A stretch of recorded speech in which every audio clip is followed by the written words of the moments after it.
Ladies and gentlemen, MrCropper here.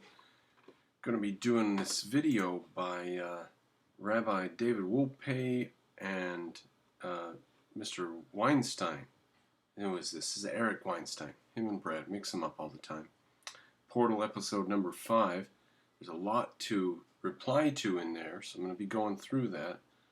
Now, on the desk here, you can see a Klein bottle, just so that you don't get upset while we're watching the video and wonder what it is and get distracted. Let's start with that real quick. A Klein bottle is just a one-sided thing. It's only got one side to it.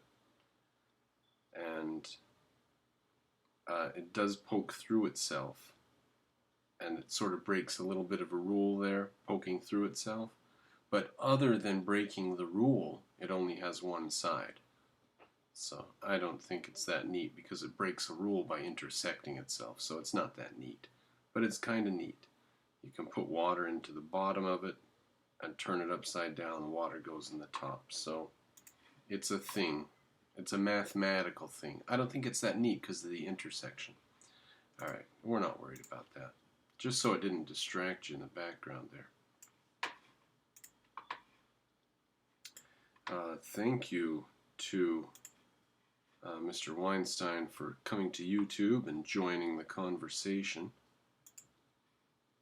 I'm a little bit wary of his views, though. I think he's quite a leftist. Quite a leftist. Let's start about here.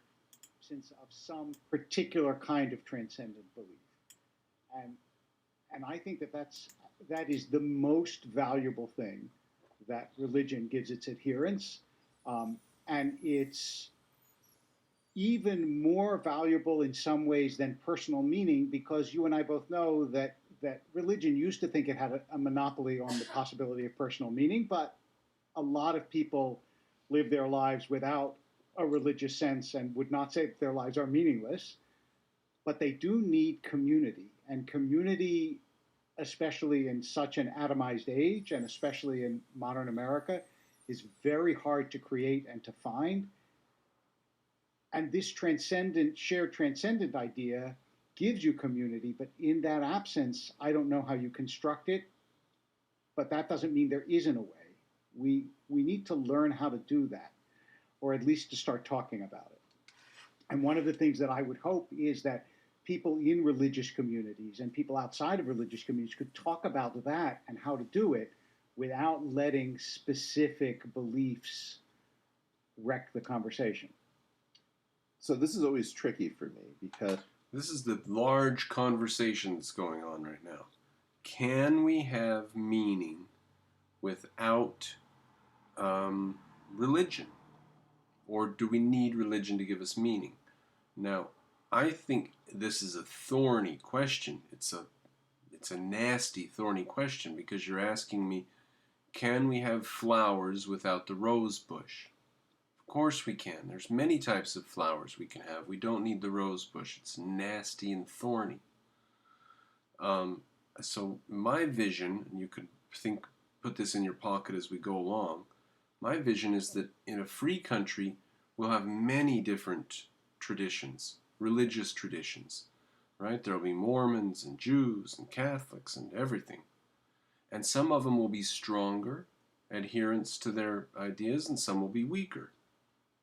And there will be more health and strength and robustness and community and less emphasis on the bad parts in a free society. Now, one of the reasons for that is that in a controlled society, they'll use the bad parts of religion to justify the regime. But where we have separation of church from state, you can't use the bad parts of the religion to justify anything. Those just become ignored. The violent parts that would have you break the law, you know, where it says in the Bible to kill gays. Well, you can't do that. You go to prison for murder. We don't care what it says in the Bible. So it looks to me like in a free society, we will keep the traditions that are meaningful to people while putting aside, ignoring, or making illegal the force, the physical force, and so on. Now, I'm still not in favor of religion. It's a terrible mind control, thought control, groupthink institution.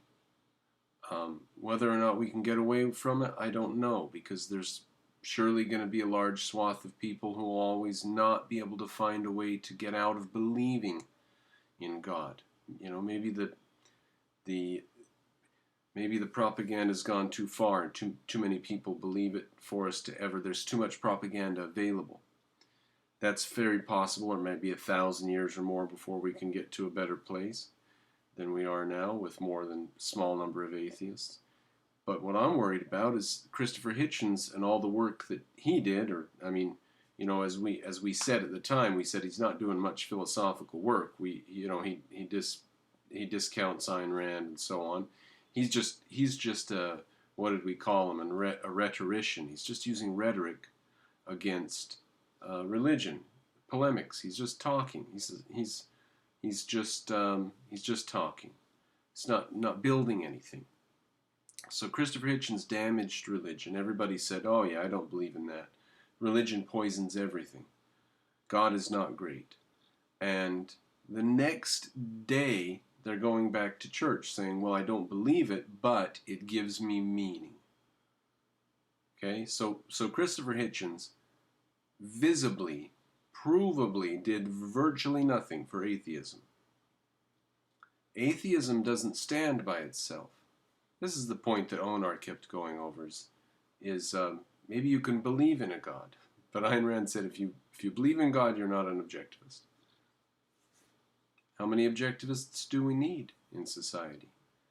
How many objectivists' allies could believe in God as long as it's a tamed civil religion? How much of a threat are they? How much of a really, that's the question. How much of a threat are they? Because if some of the people who are on the scene today are correct, then the Christian right is not a threat. You know, I mean, people have been saying the Christian right is a threat ever since the 70s. They're worried about Reagan in the 80s. They hated the Bushes, both the Bushes, and not so much Trump. He's not so religious insane, is he? But he's got Pence, right? And they're looking for the abortion vote, and they're fighting on that front. So compare that to Islam or socialism itself, there's no danger. There's no danger. Socialism itself, people actually coming and taking your money away, that's a danger. Islam, that's a danger. All right. Shall we get back to the video? So there's my general view. Society, if it's free, will preserve some of these meaningful institutions, and will tamp down the violent, virulent, bad parts. Those are exactly the parts that are most effective and most resorted to in a controlled society, a fascist society of one kind or another. We have these various concepts to try to keep our religion and our scientific beliefs separate. Right. We have questions about, should I abstract what was previously concrete so that it remains relevant in my current life?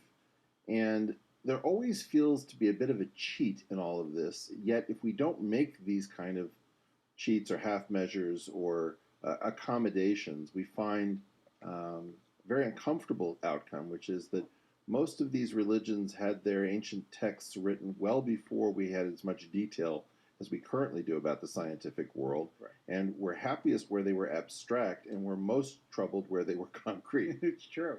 Look, there's a lot of passages that in my own tradition that I explain exactly the way you do, which is this is the creation of an ancient culture, and there are things about it that we have grown beyond. And I don't have a problem saying that, although many of my co-religionists would hate the idea that a rabbi would say that. See, that's a pretty standard, that's the pretty humdrum view. We have to take it all apart because these are old things. But my point goes a little bit deeper. My point is that the old bits are the violent bits. And those bits where you have to violate other people to practice them, in a free society will become old, outdated, right? Old-fashioned, Bronze Age, mythical, Though specifically the things that violate people's rights are the things that get weeded out in a free society. And people are left practicing the stuff that fits in between. I cannot endorse it. I can't endorse it. Anybody who grew up in religion will know about the thought control and the collectivism and the anti-individualism and the hatred of independent people. Hatred, the bullying, spiritual, systematic bullying of independent people. No, it's terrible. No, it's terrible. Religion is terrible. So, this is a tragic situation we find ourselves in. Our options are, society's falling apart. What should we do? Continue down this road of transgender nonsense and just let it fall apart further, or put the car in reverse and go back to church. Are those really our two options? Christopher Hitchens burned the churches down. People can go back to them, but they are in ashes. All right, let's listen to a little more, and I'm going to try to find a poem. I don't have a problem saying that. However, the result of adherence to things that I find objectionable, I find admirable. In other words, there are communities who believe things. Let's forget Judaism for a minute. Forget my own community. All right. There are other communities that believe things that I think are objectively either untrue or just wild, or even, I can't imagine how someone could believe that, and yet they lead admirable lives and have admirable communities and have values that I think most of us would share. There may be add-ons that we wouldn't. I wish he would give us an example there of behavior. He just can't believe anybody would do that, and yet they're admirable people and they lead admirable lives. I would quite like an example, because is his example interesting because we could learn something from it, or is it just really mundane, like toothpaste and socks? But they managed to do that, and so the question is it possible to create responsible, interdependent communities without those kinds of beliefs? Okay, so when you lose those kinds of beliefs, what happens to your society? Now, that's certainly a fallacy, right? Post hoc ergo propter hoc. We lost religion, and therefore the things that happened after that were because of the loss of religion. However, we know that not to be the case. We know that Marxism is what's causing the hell in the world today. It is not the fact that we have left religion, but that we have been teaching Marxism rampantly in all of the various colleges, universities, schools. Marxism everywhere, thick as peanut butter. So we know that it is not leaving religion that has caused this. We know that it's Marxism. What has caused people to leave religion? Is it Marxism? Or is it science? I mean, it's clear to me that Christopher Hitchens, when he was effective at getting people away from religion, he was not enticing them with Marxism. He was enticing them with reason. So it looks to me like religion has crumbled through the use of reason, and society itself is crumbling because of Marxism. So where is the move that says go back to religion? I'm not getting the move there. Now you can see they've got a really strong case. We've shut down our religions and now look, gay pride parades. Their narrative is they've got all their ducks in a row. Got to share with you this great poem that I've listened to 1,000,000 times. Church going.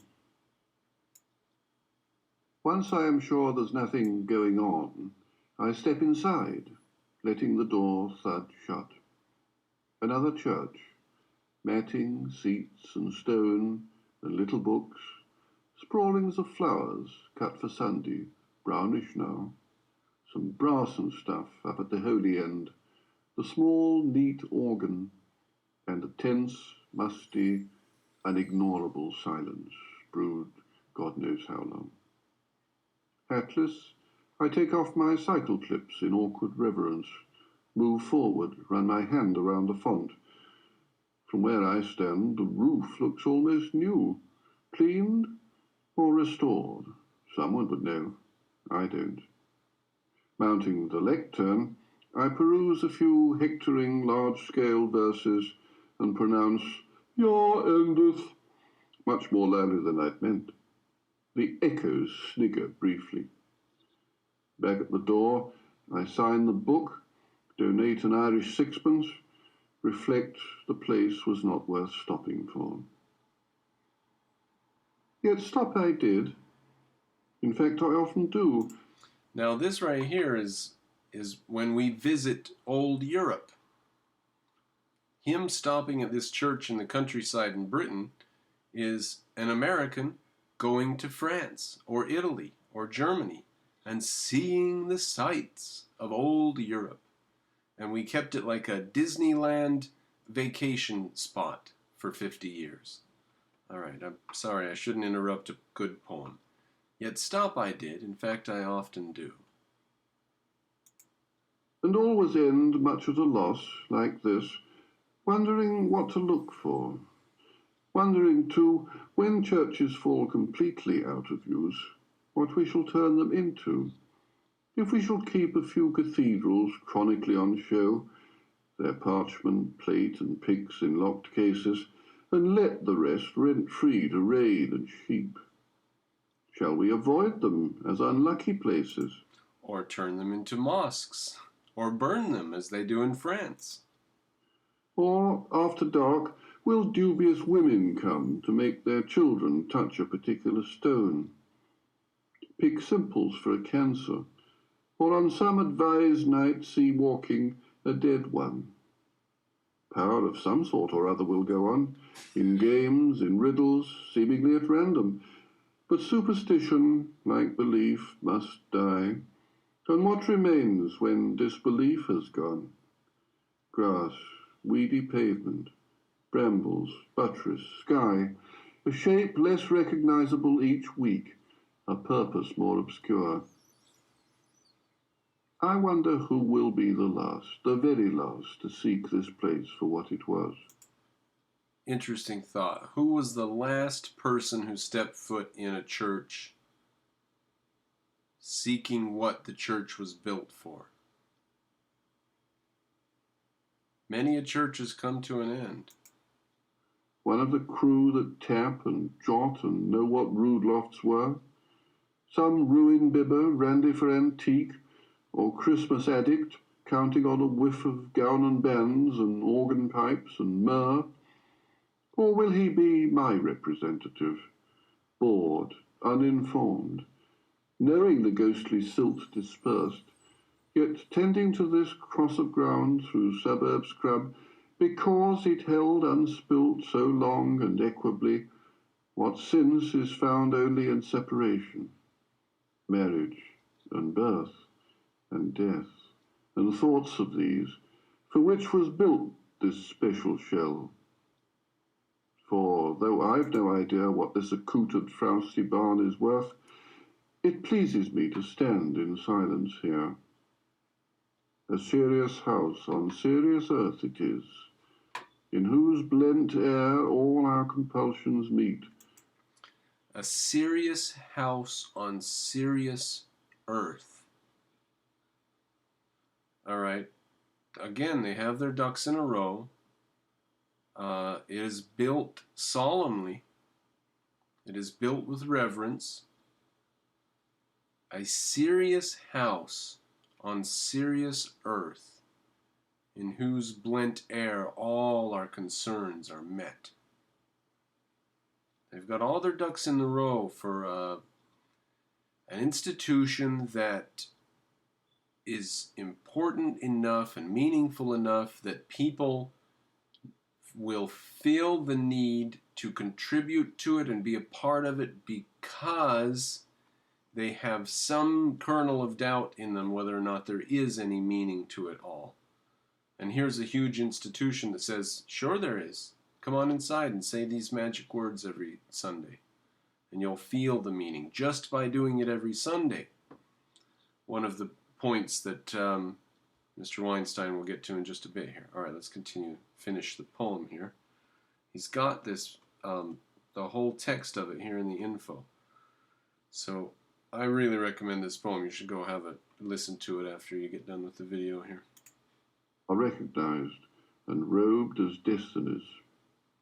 And that much never can be obsolete, since someone will forever be surprising a hunger in himself to be more serious, and gravitating with it to this ground, which, he once heard, was proper to grow wise in, if only that so many dead lie round. Now, I'm just going to get that last bit again. It's just the very last bit. A serious house on serious earth it is, in whose blent air all our compulsions meet, are recognized and robed as destinies. And that much never can be obsolete. You see, they have their ducks in a row. There's a very good case here. That much never can be obsolete, since someone will forever be surprising a hunger in himself to be more serious, and gravitating with it to this ground. Okay? That's what we find today, don't we? People who say, I want to be more serious. There's Louder with Crowder, there's the alt-right, there's Gavin McGinnis. They say, it's fine to laugh and all this, but I want to be serious. I really want to be an adult about life, right? So someone forever surprising a hunger in himself to be more serious, and gravitating with it to this ground, which he once heard was proper to grow wise in. Now, all the stuff that comes before that comes right down to a second-handed claim. Second-handedness, that's what religion is. They're later going to refer to it in the podcast if we get to in this interview. They're going to refer to tradition as the democracy of the dead. I think a J.G. Chesterton quote. The democracy of the dead. It's everybody in human history voting on what we should do, on what the living should do. Everyone in human history gets a vote on what living people today should do. That's tradition. All right. Done with church going, I think. So let's recontinue. We're 5 minutes in at 23. I don't think we've answered that question yet, but I think it's becoming more and more urgent. Or even, I can't imagine how someone could believe that, and yet they lead admirable lives and have admirable communities and have values that I think most of us would share. There may be add-ons that we wouldn't, but they managed to do that. And so the question is it possible to create responsible, interdependent communities without those kinds of beliefs? Now, it occurs to me that when we went to war in World War II, we didn't have like this kumbaya religious united society. Not at all. But we won. So Germany said Britain didn't have any soldiers. They were all weak. Everybody in Britain was weak. And then when the war started, they said, wow, where did they get these fighters from? And Britain said, what do you mean? From our polo grounds, from our institutions. We had them. Of course we had them. The whole time. So I don't think that free people are weak. I don't think that free people need collectivist institutions to be strong. I think we've proven that. the problem we have today is from leftist nihilism and Marxism, not from the loss of religion, but from the decay of our erstwhile institutions of science and reason. Our belief in learning to read and reading great books and poetry and literature, that's gone too. Why isn't anybody complaining about that? People used to read, they used to know something, they used to read a good book. They quit going to church too. They quit reading and they quit going to church. They quit educating themselves and they quit hanging out in a socialist collectivist think group. Society then fell apart. Was it the education or the collectivist think groups that we need to bring back? I don't think that these people have no idea about the need for education. So they obviously just resort to the collectivist think groups, but I don't see a strong case for it. I can see how their narrative fits, but I'm not convinced. Even Onar hasn't convinced me. I don't want to go back. I don't want to go back. I don't want to go back. I hate religion. It's terrible. It's terrible groupthink, anti-individualism. I don't think we've answered that question yet, but I think it's becoming more and more urgent. So I think we should just say something a little bit about our own intellectual backgrounds. Now, I think the last time we were together in Serbia, I let you know that I really identify as an atheist. And what's more, my family has somehow been atheistic for 4 or 5 generations, yet always with Jews marrying other Jews and keeping Jewish traditions going. And I shared with you a mystery in my life, which is that of all of the 5 or 6 rabbis that I've gotten to know well enough to ask the question, do you believe in the God of... I'll just mention there, Jew carrying on Jewish traditions as an atheist. And we might look at that as evidence for the cohesiveness of a community, the cohesion of a community, regardless of belief in God, carrying on these old traditions.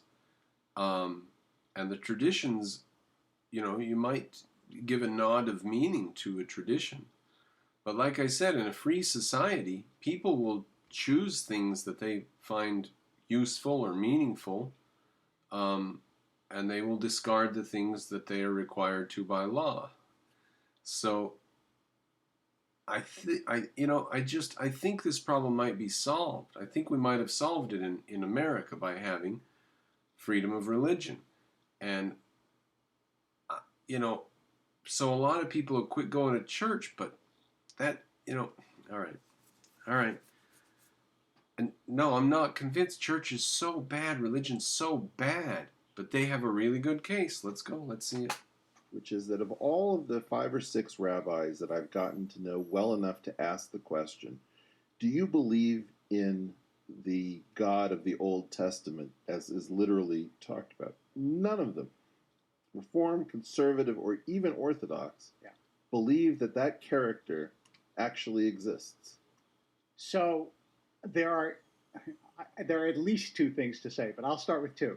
One is for those of your listeners who are Christian or who grew up with no belief but in a Christian, not in a Jewish context, this may be a mystery that I can unravel, how someone could be a 5th generation Jewish atheist. Because Judaism is not a religion. Christianity is a religion in the sense that if tomorrow I believe in Jesus, I'm Christian. If the day after I don't, I'm not. But tomorrow, if I say to you, Eric, all those things I said on the podcast, I don't believe any of them anymore. I'm still Jewish. And that's because Judaism is a category that doesn't exist in modern America. I would use the word tribe, but tribe has negative connotations today. So let me say Jews are... On this podcast. Not on this podcast. No, right. Adaptive tribal behavior is normal. Okay. So we make a distinction between adaptive and maladaptive. You got that? Adaptive tribal behavior is normal. So he has a category for tribal behavior, for collectivism. Now, does he mean the family? If he means the nuclear family, fine, fair enough. And then after that, you've got the community, the nation. He means religion, though, too, I think. I think he wants adaptive tribal behavior in religion. And perhaps it is. I mean, that's the case they're making. We've got to prove it wrong. My proof, that there's not a God and that religion isn't true might not be sufficient to prevent religion from existing. And I'm willing to accept that in a free society. But then the question occurs, is this doing any damage? Or is it just decoration, window dressing, sort of meaningless stuff? That's the question. How damaging is this stuff? How dangerous is it to just take our religion a la carte and just believe it as we see fit? I'm going to say, nonetheless, to avoid any misunderstanding, that it's a religious family. You're born into a family in the same way that you're born into Judaism. Unless you choose another family, you're part of that family. And so Jews have forever, at least for a long time, without leaving and going to another religion, at which point they're effectively written out of the Jewish, forget what Jewish law says, they're effectively written out of the Jewish community. They've said, look, I don't believe this, that, or the other thing. They're still Jewish.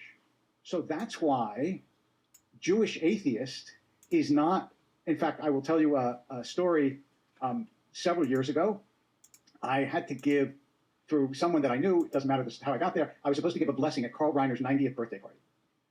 So I get up and I start to give a blessing, and somebody calls out from the audience, why is there a rabbi here? Reiner's an atheist. So he... Is that Mel Brooks? No, well, it could have been, but it wasn't actually. He runs up to the stage, stands next to me and says, I'm not an atheist. I'm a Jewish atheist, and that's different.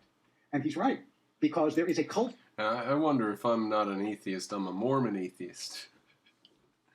But, no, Judaism is different from Christianity.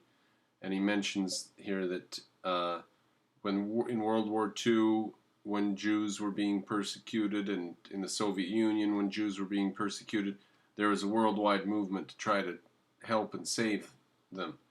But that's not true with Christians. Christians don't care if Christians are being persecuted in some other country. It's just somebody who believes the same religion as you. It's not somebody who's in a family with you. So anyways, we're going to skip ahead a bit here. And Islam could not, and I have an explanation for why that is the invaluable gift, among many other things. I mean, I don't mean to restrict Christianity's cultural contributions to this. Okay, so why did Christianity give us separation of church and state? This is an interesting point. Islam didn't do it. Judaism didn't do it. Christianity gave us separation of church and state. But among many other things, it gave the separation of church and state. Yeah, that was huge. And that's huge. And Jews couldn't have done it, and Muslims couldn't have done it. And the reason, I believe, this is my theory, but it's... Now, what theories have you ever heard? Because I've heard this and that. This one's really, really good. I'm going to take this one and put it in my pocket and keep it from now on. Here's why Christianity separates church from state. Here's the reason. Is really sound, is Christianity arose in the Roman Empire. So civil law... Literally, yes, render unto Caesar what exactly. Caesar. Civil law was taken care of. But render unto Caesar what is Caesar's, and unto God what is God's. So there's the civil law, there's the government that makes its law, and then there's the Bible and your religion. Ne'er the twain shall meet. Render unto one what is one's, and the other the other's. See? It comes from the fact that Christianity evolved under Roman existence, inside the Roman Empire. That's where we get the separation of church and state. Someone wanted their Greek willy-nilly philosophy cult, and they wanted to live in a Roman province. So they had to obey the law and just make their philosophy cult fit in the sides and try not to disobey anybody's religious laws, because the Romans had civil law, and then they allowed the different religions to have their religious laws. Like a whole bunch of Sharia law courts all across the land, and then your civil law courts run by the Romans. That's how it was. creating a religion, as Muhammad and Moses did, in the desert, you need civil law and religious law alike. So Islam and Judaism didn't make that distinction between civil and religious law. Christianity had to, because it grew up in Rome. And so that gift that has been given us by Christians. Well, and so you immediately get to a very dangerous and also very interesting area, which is the unbundling of a religion. So when you ask a question about what is a religion, and you say, well, it's a certain amount of it is faith, a certain amount of it has to do with technical explanations for the world around you, a certain amount of it has to do with law. You can break that up into civil and criminal. Another thing that we were dancing around is that Judaism is effectively a breeding protocol. There's a very strange moment when you sign up for 23. I didn't know they would quite go on to this. It's a breeding protocol. Judaism is a breeding protocol. Now, some of you wanted me to have discussions with you about Judaism, and we never have done that. And certainly, I think the time is ripe for these discussions. So, who was it? New Intellectual. If you wanted to discuss it with me, that would be nice. I don't know too much about it, but it's a breeding protocol. It's actually, if you're Jewish, it's a race. It's a genetic race, and you're related to these people. And there is a registry where you go and you check to make sure you're not so closely related, and then you get genetically tested to make sure you don't both have the genes for certain diseases and stuff, because everyone in the Jewish community is so closely related. So it's a breeding protocol. It's a eugenics program. It's a racial purity program. You spit into the Right. tube, and you get a result that tells you how Jewish you are. Yeah, I know. I have Chinese friends who hold up the results that says, "Look, I'm 128th Jewish." I know. Likewise for me, I was almost, I just didn't anticipate being told that I was plus 98% Yeah. Jewish as part of my genetic information. I And know. so, okay, so you start to bundle all of these things together, and then you have this very weird question. This goes back to a little bit of Sam Harris's struggle, where he says not all religions are created equal. We have a very uncomfortable treatment of religion where we pretend not to unbundle them because we don't want to be judgmental. Right. But you can qualitatively say this religion has a legal structure, this one doesn't. Right. This legal structure is attenuated. In Judaism, the way that we get out of this law, I mean, let's be honest about some problems that we have. Deuteronomy says something like, if somebody says worship ancestors that are not known to our fathers, set upon them with a stone. Yeah, there's some harsh things in the Hebrew Bible. Well, right, and it's been very important, and I struggle with how to say this. I always See, that's one of the things where if you followed it, you would go to prison. So that's one of the things that they say, I find this very difficult to accept nowadays. No, you don't. It's illegal. So that's why you don't accept it. a logical analogy with regulated expression. There are certain portions of the Jewish code that's important that we not run in modern times. It's not clear that ever ran, so far as I know, the Jewish stonings of apostates. Right. But the way we get out of it is we say, as long as the temple isn't built, we can't convene the religious courts that would mete out the punishment, and therefore nobody's actually going to get prosecuted, or something like that. So yeah, well, when you say we, not you and I, that's the way a very traditional understanding might get out of it. Some things, by the way, were already effectively eliminated by the rabbis of the Talmud. To have an oral Torah as well as a written right, Torah. an oral Torah as well as a written Let's Torah. see what the oral Torah is, because that might not be. Right. So you can be a Jewish literalist, but you can't be a Jewish fundamentalist. Because a fundamentalist, by definition, thinks all the answers are in a plain reading of the text. And Judaism never believed. Are there no Jewish fundamentalists? I thought those were like Zionists. Aren't they fundamentalists? It always said the Torah means, the Torah here being the Hebrew Bible, the Torah means what the rabbis say the Torah means. And sometimes their readings sound to us very forced, very creative, very open and expansive, sometimes restrictive, depending. But no rabbi will ever say when you come to them, just go home, the answer's all in the Torah. It's in the tradition. So Judaism is an exegetical tradition, and therefore a lot of things over time get interpreted out of the tradition, and that's legitimate. That's not considered like, how could you make that move? That's not okay. It's like calling a judge or something. Will you get off? Go. It's like calling a judge. They have to do this in Islam. You can call a local judge and get married real quick and have sex with a prostitute, and then you get divorced, and it was all good in the eyes of God. And they've got the rabbis do this too. They'll answer a question for you. You got to go get the rabbi to answer it for you. To go ask a rabbi.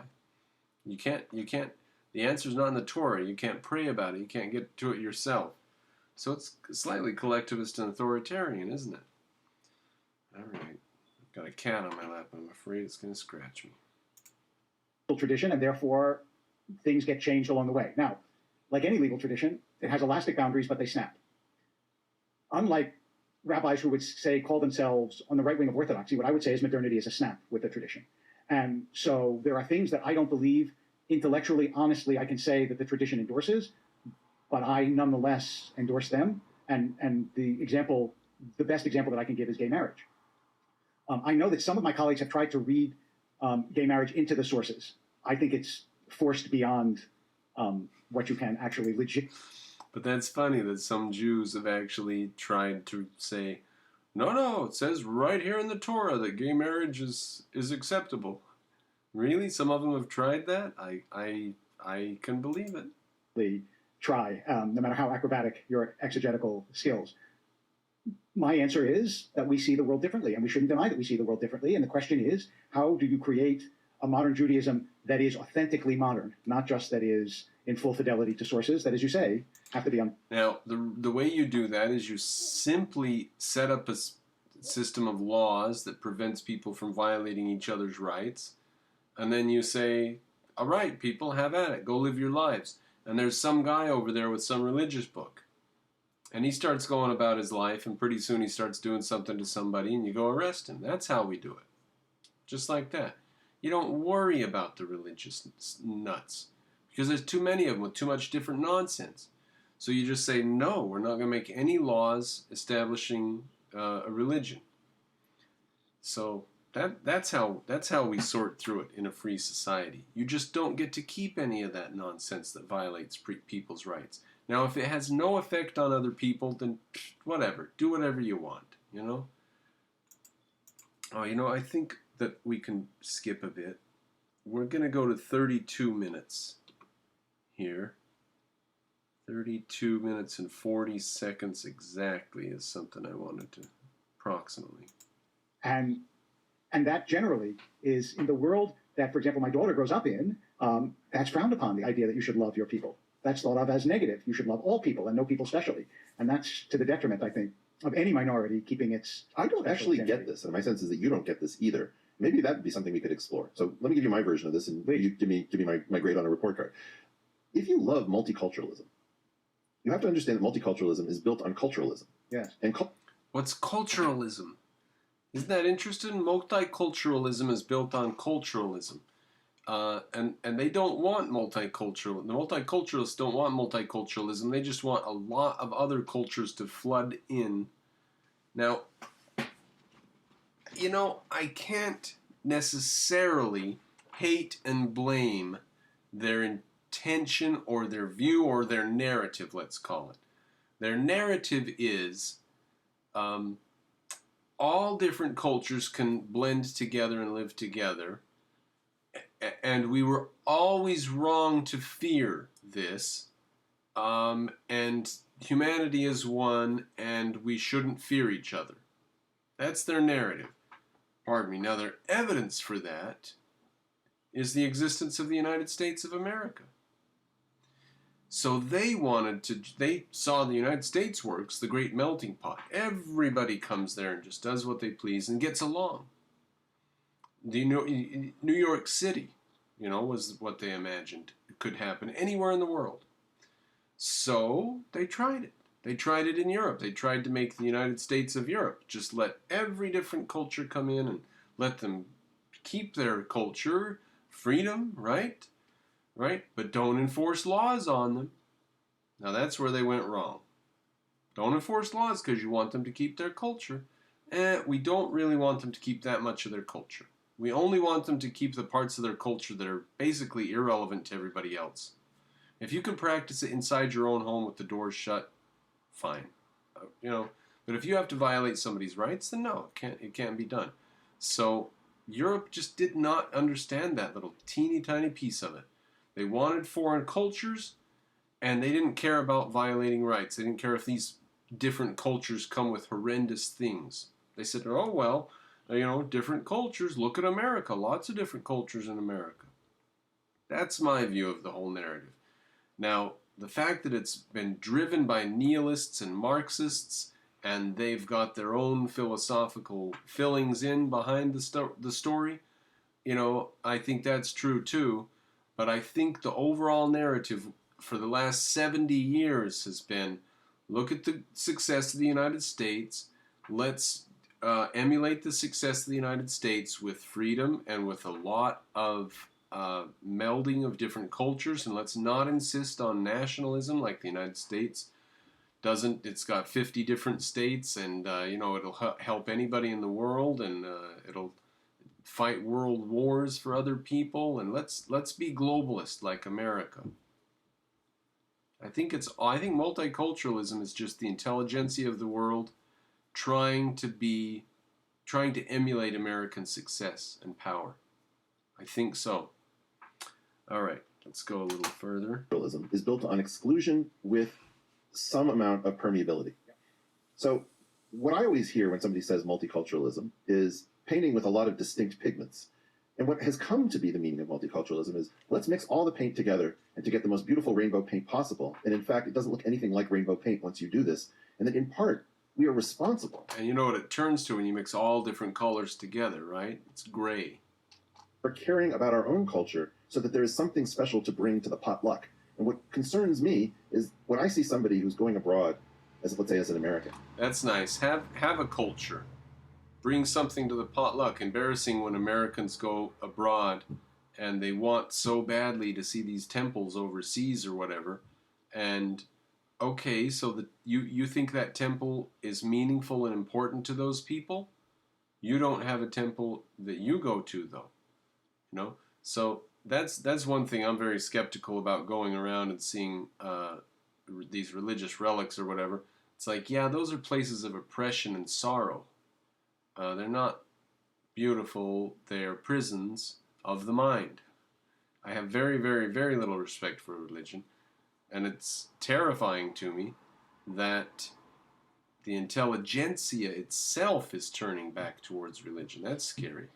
The intelligentsia ought to keep arm's length of it. Say, well, looks like the common people are going to be going back to church a bit, but, let's not forget that this stuff gets out of hand and it's evil. And it's dangerous. So I don't know what to do. We got to keep a lid on it. We got to continue to put people in jail who violate other people's rights, but you can't stop them from believing nonsense. And the one thing that we can do is just not elevate it to a respectable position. Let's not treat this as a respectable view that we need to get together once a week and mumble nonsense. I mean, sure, some people take comfort in them. Fine, let them do that. But let's not get society all fevered up over this and get young men and young women confused who are coming up in society, and they come up and they say, okay, everybody's trying to go to church and be good churchgoers. I'm going to really take this seriously. And pretty soon you got fanatics. They're more fanatic than their parents. What are we, 20 years away from that? I don't want to go down that road. And they're like trying to be infinitely open to everything. I always think of that as being very selfish, which is you're not bringing what people want, which is your American background. I mean, I travel with a harmonica. I play American music on it. And it's not because I'm not fascinated by the other cultures. I actually do this because that's my legitimate introduction to say I came with something that you're interested in. I really want to find out about what's going on with Ganesh or whatever. You're traveling. You're an American abroad. And they want to hear a piece of your culture. What do you give them? What do you have from America? You're over there to see their culture. And they're curious about your culture. What do you give them? See? Americans are ashamed of their culture, aren't they? Exactly. Am I off? No, I think that's, I would put that on a banner. I think that's so incredibly important. What Jonathan Sachs, Rabbi Sachs, calls the dignity of difference. Which was the title of one of his books. I think that all these cultures rise or fall on that. If you don't believe that your culture doesn't have to be better, that's why I always say when people ask me about Judaism, I always tell them it's not my job to argue its superiority. It's my job to argue its excellence. If you don't think that your culture is excellent and has things that everyone could learn from, then I think, first of all, I think that that's sad, but also I think that then you're left with this indistinguishable stew, as you said, that loses what is unique about all these cultures. So, you don't have to be better, you just have to be excellent. And you don't have to be perfect, you just have to be unique. Yes, I believe, however, that what multiculturalism has also become is only these cultures have the right to be heard, and those cultures don't as much because historically those cultures have been heard more than mine. And so there is that also to contend with, because it is true that some cultures have been heard far more than others. We are noisy. Different cultures have been heard more than other cultures. Some cultures have been heard more than other cultures. So what happens is this one culture has risen up and this culture here comes over and knocks him down, now nobody has risen up. That's not going to go well. I mean, if the women and the lesbians and the blacks and the gays and the Muslims all take down the white men, nobody will be left standing. Right now, there's one person standing. It's the white men. They've dragged themselves up, and they've dragged, Western society and America has dragged the rest of the world up through industrialization and commercialization and capitalism. And if we knock all that down, there's not going to be anything. It's not going to be nice. At least there's a couple nice things right now. It's like 100 people floating in the water, and there's a one lifeboat with 10 people on it, and a bunch of the people floating in the water want to sink the lifeboat, and they think that the situation would be improved if we could just destroy the lifeboat. And the 10 people in the lifeboat aren't so keen on that idea, and they're more wondering whether or not they can hopefully get out alive. And the other 90 people, well, only 10 people fit in the lifeboat. So what's the solution? Sink the lifeboat? Because that's what the left wants to do. They want to take down the one man standing to equal everything out. They're not going to raise themselves up to the level that white man had taken himself. Look at Zimbabwe. Look at South Africa. When they take out the white man, they are not going to raise themselves up to that level. That's not going to happen. So, and it happens to companies here in America, taken over by, 10, 15 years ago, to be a little cadre of good old boys club. All white guys. Now, all from India running these companies. Google, Twitter, whatever it is. And what's going on? What is going on? And I'm not saying people think with the color of their skin. I'm just saying that if you find a clubhouse somewhere, destroying that clubhouse may or may not be productive work. See what I mean? And that might even be true for these religious traditions. Insofar as they're peaceful and not harming anybody, we just need to let them be. Stuff goes on in these clubhouses. It's true that they're brutal places, and if you're not part of the gang, then you're out.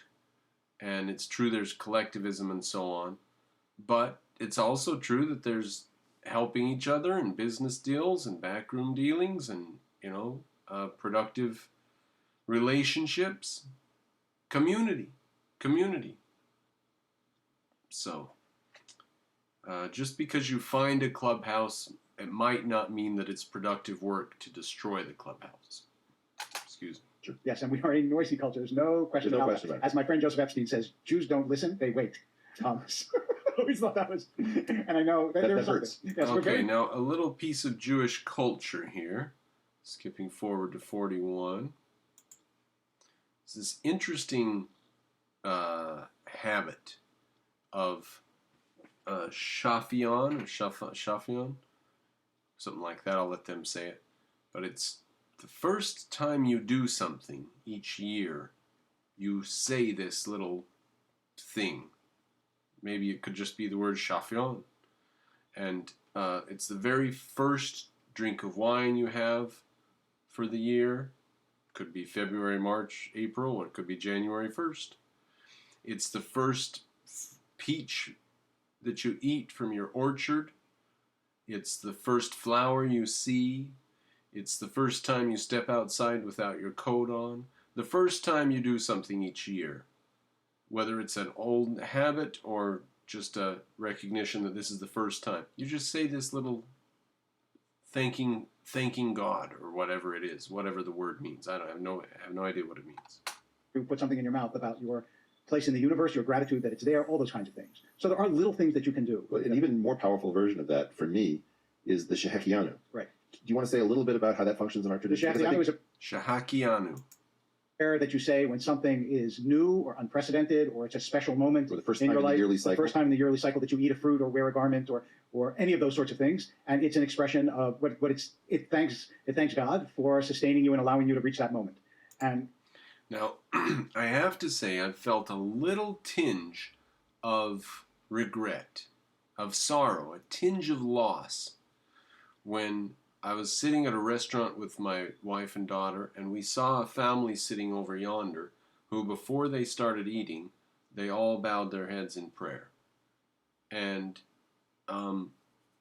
my daughter said, "What are they doing?" I said, "Well, they're praying." But also, they were giving thanks. And we had no way to do that. The food gets there and you start eating.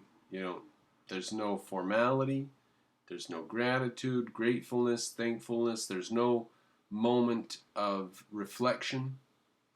Now, of course, the problem is if you institutionalize it and make it a habit, then people cynically disregard it. It becomes taken for granted. So the best way to go about this is to have a thoughtful and deep culture that ruminates and contemplates itself. That's the only way out of this. And I find free societies have the deepest and most contemplative cultures because of freedom of thought.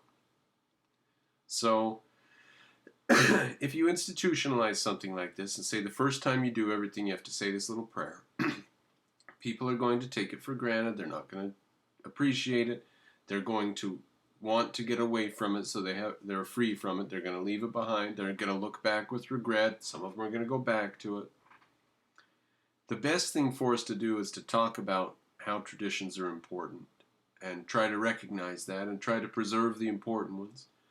And hopefully the best traditions win out over time. And the tradition of the 4th of July and constitutionalism and freedom of speech and gun ownership, I think that's a really, really good, solid tradition. And I don't think we need churches and religious beliefs to back it up. I'm pretty sure we don't. And maybe it's healthy to have the churches going in the background as a background hum. Maybe I shouldn't say it's healthy. Maybe I should say it's not unhealthy. It's acceptable. It can't be done away with. It's like the mole on your face or something. It's not, or the moles.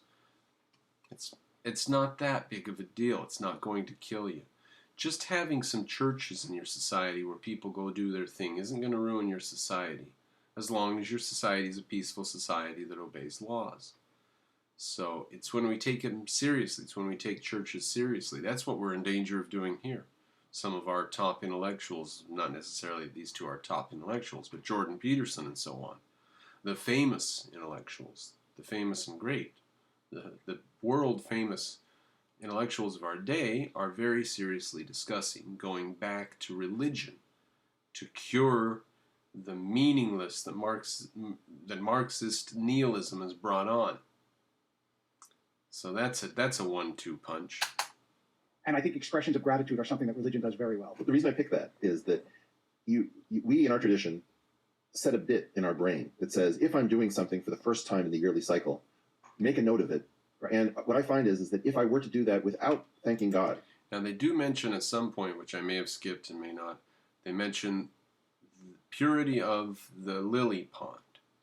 If you purify the lily pond, it will kill the lilies. Right? So there is some sort of an organic flow or an organic process that needs to be going on. You can't have a clean lily pond or you'll have a dead lily pond, right? So I wanted to mention that before I forget it again and don't possibly see it. So we're going to skip a bit here. Where some of the most literate priests became celibate, but all the most capable rabbis had many children. Sure. I had this, by the way, conversation. Continue to. This is about the breeding situation of Jews in Europe. And I'm always astonished, even though I know it's true, when I turn to the obituary in the paper and I read about this remarkable life and this creative life, and sure enough, his parents were Jewish and they came from some small town in Poland, and I just think, how does this happen? And it's at least as rational to say there is some special mission that the Jews have in this world as it is to say oh, it's because of the medieval training that they got. So is there some special mission Jews have, or is it because of the medieval training where some rabbis were allowed to have multiple wives or have many kids, and the priests in the Catholic Church were celibate? The literate, intelligent people were celibate and had no kids in the Catholic Church. The brainy people, the smartest people, the upper class, the upper crust, they were celibate. They didn't have kids. Whereas the rabbis, who were smartest, got they got some rights. They had some breeding rights. Where some of the most literate priests became celibate, but all the most capable rabbis had many children. Sure. I had this, by the way, I had this conversation. I warn you, here comes a major name drop, but I literally had this conversation with the Dalai Lama, because when we went to see him in Dharamsala, in the middle of the conversation, he turns to me and points at me and says, "What's this about the chosen people anyway?" So, apropos of nothing we were talking about. So He's pissed. He's interested. So He wants in. I don't know. So I said to him, well, it's true that Jews think they're chosen. I said, but that doesn't mean that other people aren't chosen for other kinds of missions and things. Nice rationalization. Other people can be chosen for other stuff. Now, the Dalai Lama ordered a pizza, and he said, they said, "What do you want on it?" And the Dalai Lama said, "Make me one with everything." To say things that people... All right, I'll finish the joke. He paid for the pizza, and he opens the box, and he stands there, and he's munching for a second, and he says, "Where's my change?" And the cashier says, "Change comes only from within." Now we can continue. The people who loved me still love me, and the people who hated me still hate me, and some of them maybe moved into one category or the other. But in the end, it's not. But how fast is this normalized? I remember that it was. It took a while. I think, to be honest. Oh, you're talking about gay marriage. Well, He came out in favor of gay marriage, and it upset a bunch of people. But at the end, it is what it is. Well, that's one of the terrible things. He's underplaying a little bit, but blocking people, that happens on Facebook. Imagine that stuff happening in person, in real life, and over stupid stuff. That's the worst thing about it, is that the people in the church get into it, fight over this or that, and they start hating each other over the stupidest stuff. In the days before the internet, you couldn't block or ban people, so it just became roiling drama. Unhealthy, very unhealthy collectivist groupthink drama. I'm credible. I don't even call it gay marriage. Right? Whatever. But like 6 years ago, I heard a man say the word husband for the first time about his partner, and I thought, I didn't know how that resolved. How would the words even be assigned? Right. Now it's the most normal thing in the world. And the other odd part about it, the other one that went that fast was smoking. It was like, no progress. Yes. You can't smoke in a bar. Gays, smoking. And now we're being conditioned to have these things on just the turn of a dime. All of a sudden, the government changes a law, and not only do we just accept it, no complaints, not only that, but we forget the way it used to be, and anyone who wants it to go back to the way it used to be is a Nazi. Total thought control, groupthink, anti-individualism, collectivism. And we're being conditioned to accept anything the government does and to applaud. And that's how it was in Soviet Russia. One time Khrushchev made a speech at a factory, and he announced at this speech that the government was reneging on billions of dollars in bonds that the Soviet people had bought. And he said something about, filthy capitalists wouldn't realize the reason why this is a great thing to do for Mother Russia and our country. And he got a standing ovation. Of course. Imagine our president getting up and saying, billions of dollars of money that all of you are expecting to be paid back to you will never be repaid. Applause. That's what they're conditioning us for. When they, all of a sudden they say, perverted men dressed in women's clothes can now go into your bathrooms, the women's bathroom.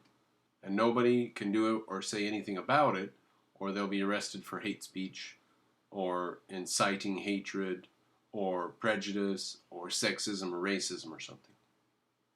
It's getting pretty thick. Getting pretty thick. Jazz Yes. died out pretty much, has a tiny canon on recorded material.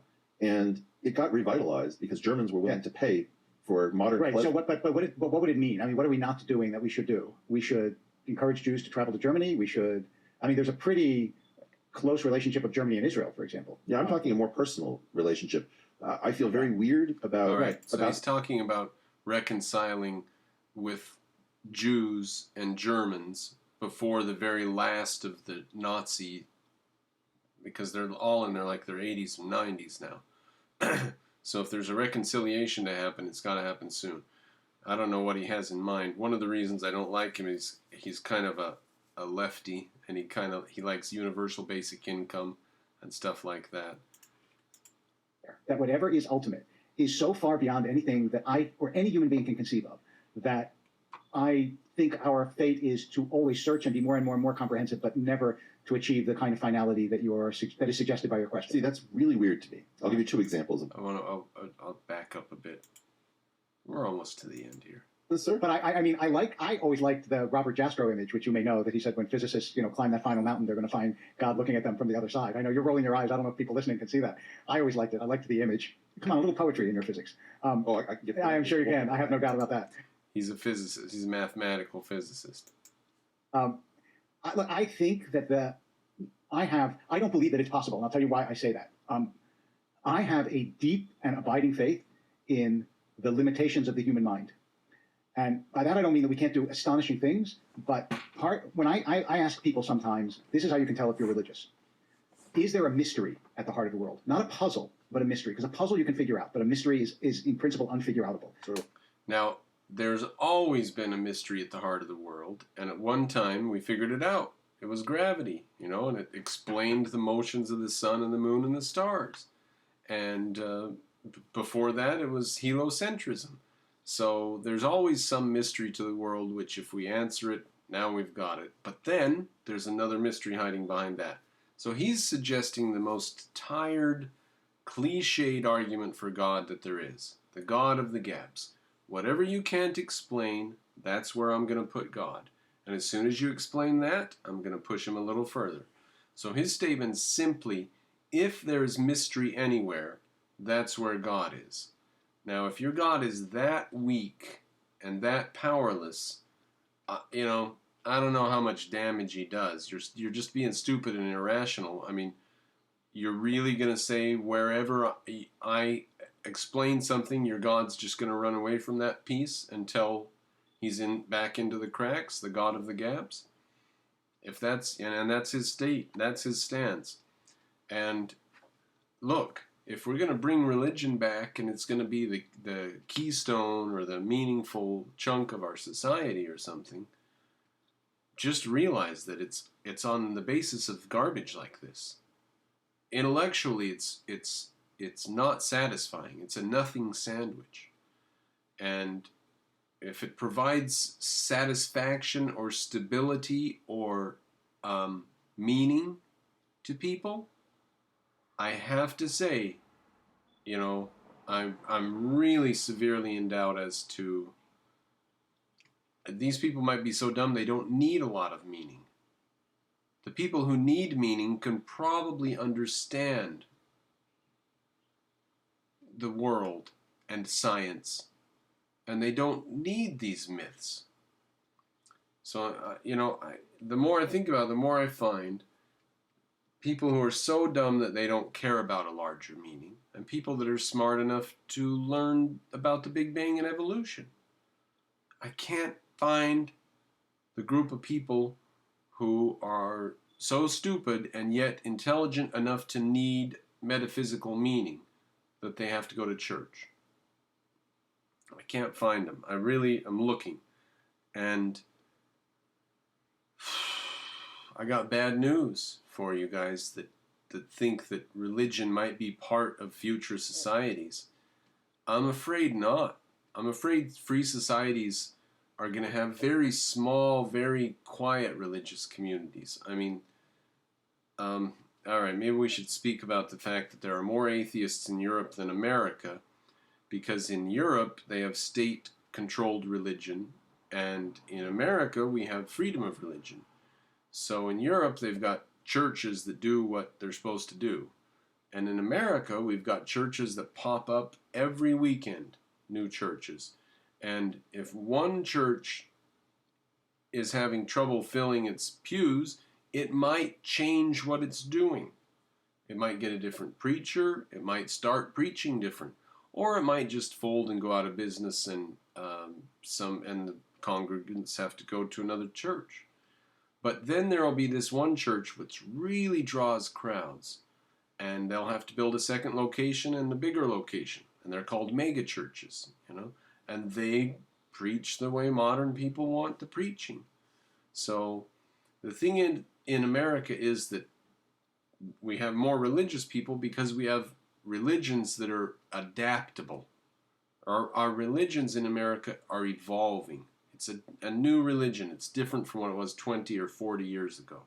It's adaptable.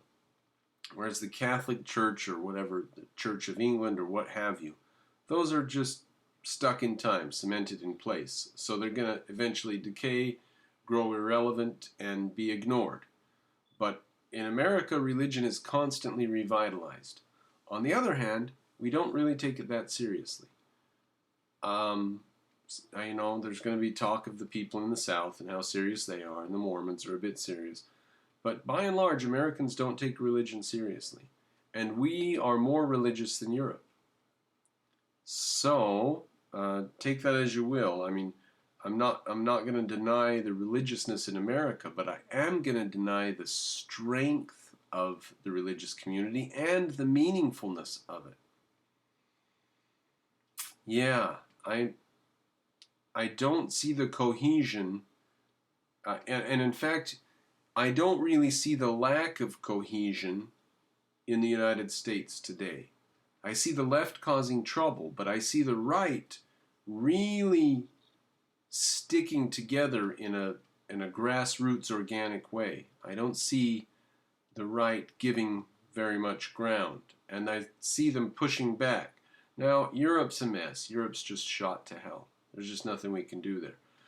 But religion's not going to save Europe. Going back to church and going to Catholic Church again is not going to save Europe. At this point, nothing but a big war is going to save Europe. And I really believe that there is a mystery at the heart of the universe, not a puzzle, so that we won't ever have the kind of final theory that you're talking about, because the world is created by something infinitely greater than anything we can imagine. When I have to talk about God to high school kids, for example, and I tell them, look, I have no idea what God is. I have no idea. I said, think of it this way. When you were 2 years old, could you have imagined what a 14-year-old is? Not only could you not have imagined it, you couldn't have imagined what it is that you can't imagine.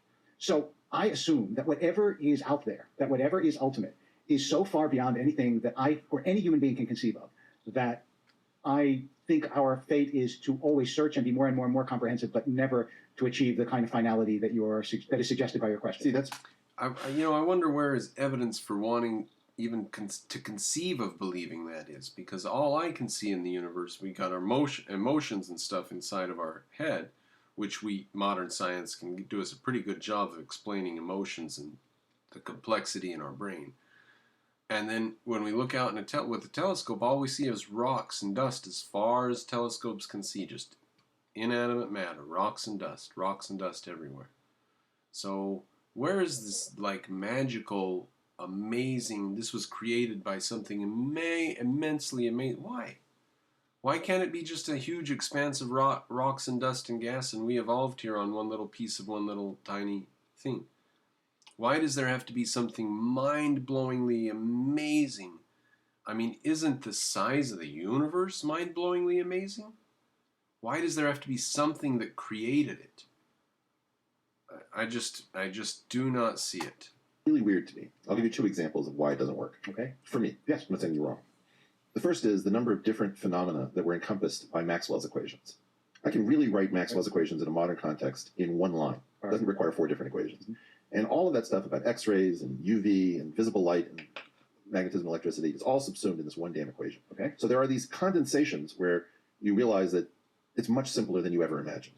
So this, I think, applies to consciousness. I think that our belief that consciousness is so complex, mind-blowingly complex, and it's the most complex thing ever, and we'll never understand it. I think it probably comes down to a few basic rules. I think that it probably comes down to some very basic operations,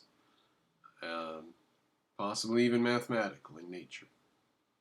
But I don't think that consciousness is quite as amazing, as mind-blowing as people think it is. Just like there are a lot of things in culture and society that people are just flabbergasted and amazed by, and they worship them, and it's not actually that big of a deal.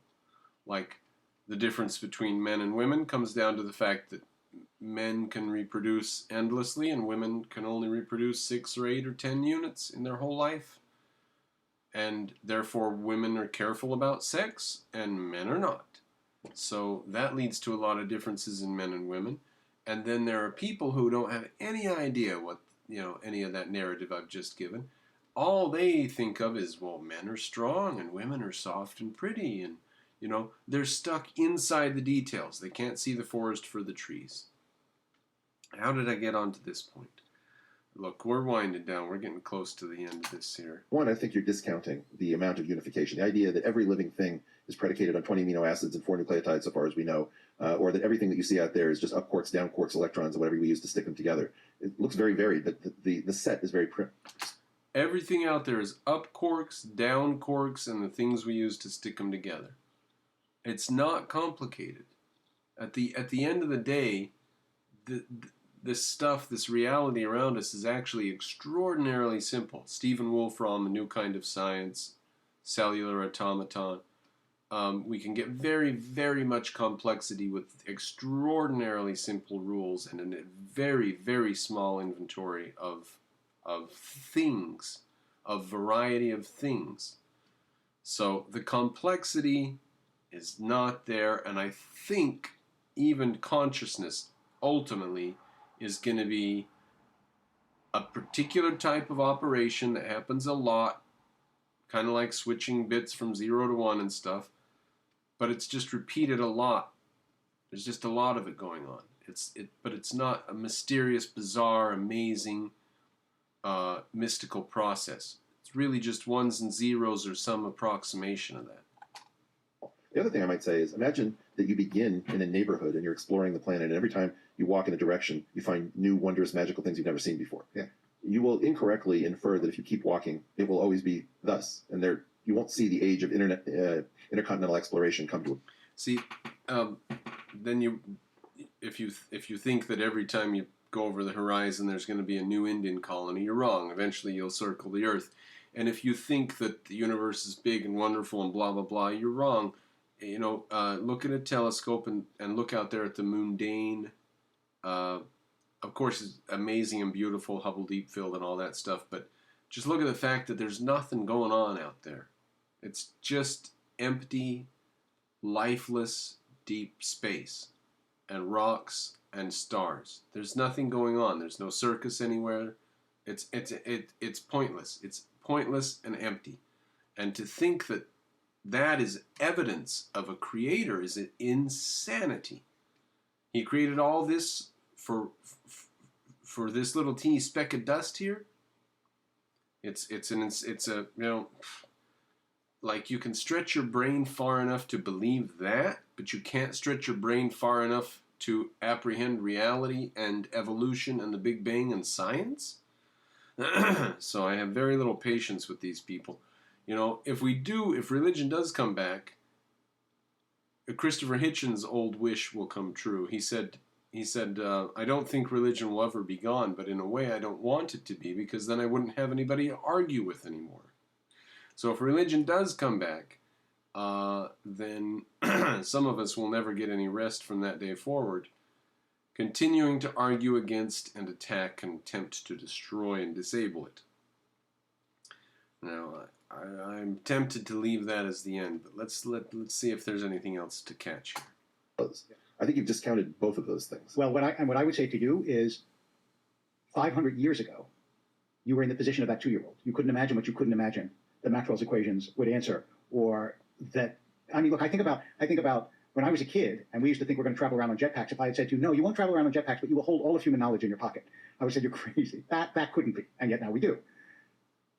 I have a great deal of faith in the unfathomable. I think that you're making the opposite mistake. Because we have figured out so much as compared to 1,000 years ago, we are therefore close to the end. And what I think is, with every discovery, you will discover vast realms of ignorance that you haven't yet even begun to tap, that will make the idea of a final theory a comprehensive theory. Mistake what a final theory is. There's a question about going down towards the foundations. Mm-hmm. There's a question about going up towards the consequences. I will agree that if we go down towards the foundations, that tells us nothing about all the different ways we might arrange what we learn at the foundations to create emergence.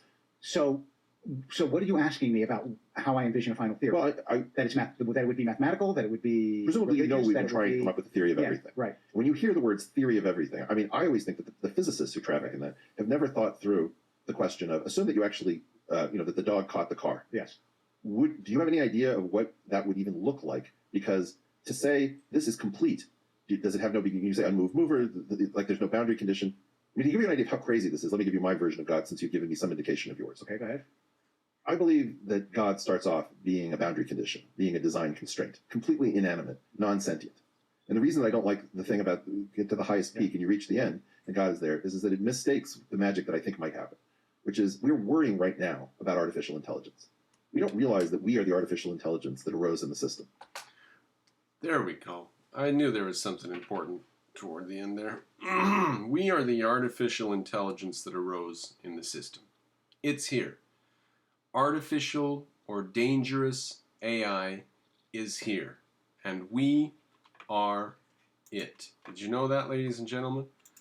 Let me just show you a real quick video there.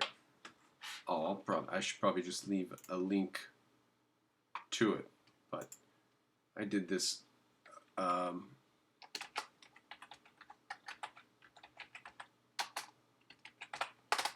few months ago. Artificial intelligence, dangerous artificial intelligence part 1. If I met another vet, 3-part thing, where I talk about the fact that the human mind is the dangerous AI, and it's here. It exists. And whatever you can imagine an artificial intelligence doing that would be naughty, wiping out cities with nuclear weapons, starting a war, poisoning people, whatever an AI would do that would be naughty. We've done it. We've already done it. We've used nuclear weapons on cities. We've destroyed a whole continent. We've done it. And if you say, what if an AI were to systematically set about trying to rot a society from inside by insidious rules that destroyed everybody's motivation and ability to build up wealth? Yeah, that's called Soviet Russia. Like, as bad as you think an AI could be, we have put philosophy into our cerebral cortex and distributed these ideas over society, and we did computations with it, and out came the results. So if you think artificial intelligence is scary or dangerous, just go look at the 1940s and see what artificial intelligence, what a non-individual, out in society with its own goals ultimately. What does it do? It has goals that are above, beyond, past any individual that's involved in them. No individual involved in World War II was able to, be the deciding factor. Stalin and Hitler even tried, and even they couldn't, because there were too many individuals in America who had different opinions about it. So, all right. Lest I find something else that I should speak to, we better cut it there. We're an hour and a half here. Thank you for joining me. If you appreciate the videos I do, please Patreonize and join me next time.